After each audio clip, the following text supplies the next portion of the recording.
Plus de 7700 lits d'hospitalisation complète fermés en France en 2020. En 2020, la première année du Covid, en pleine pandémie.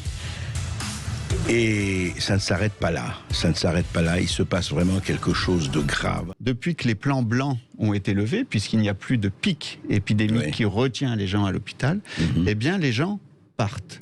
Alors nos infirmières, soit elles changent de métier, soit parfois elles s'inscrivent dans des boîtes d'intérim, dans des sociétés d'intérim, ce qui leur permet de travailler beaucoup moins pour gagner beaucoup plus, à la pige, si je puis dire. Ouais, c'est ça, il y en a beaucoup aussi qui partent en province. Et puis, il y a quelques effets d'aubaine aussi, comme par exemple les centres de vaccination. Vos auditeurs ne le savent peut-être pas, mais une infirmière qui va vacciner dans un centre de vaccination gagne jusqu'à 500 € par jour. C'est-à-dire qu'en quelques jours, eh bien, elle gagne autant qu'un mois à l'hôpital. Pour qu'une infirmière soit heureuse, il faudrait déjà qu'elle ait un salaire convenable.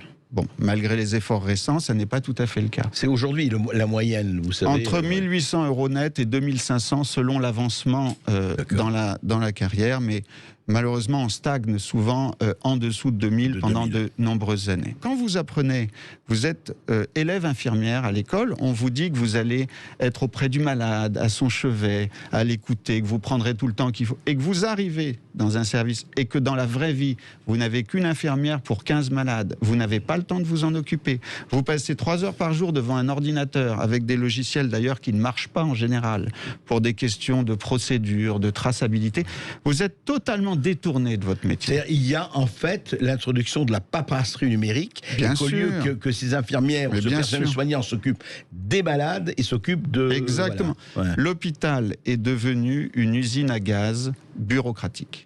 Et ça se voit à tous les échelons.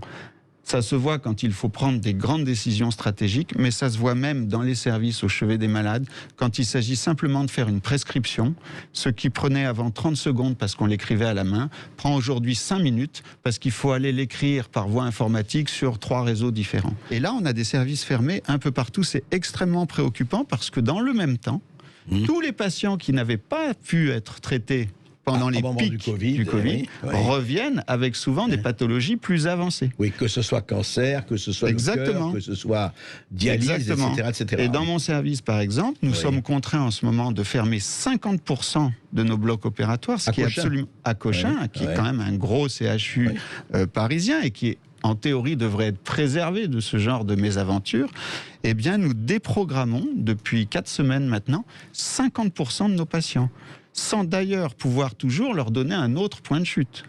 Donc il y a actuellement dans le paysage, un peu partout en France, des gens qui ne sont pas traités alors qu'ils devraient l'être. Aujourd'hui, tous les services sont mutualisés, on a constitué des plateaux techniques communs qui sont souvent un peu déshumanisés, et les agents hospitaliers sont considérés par les directions comme des pions. C'est-à-dire qu'on les met un jour là, un autre jour dans une autre équipe, pas de proximité, en changeant. pas de familier, plus d'équipe autonomes.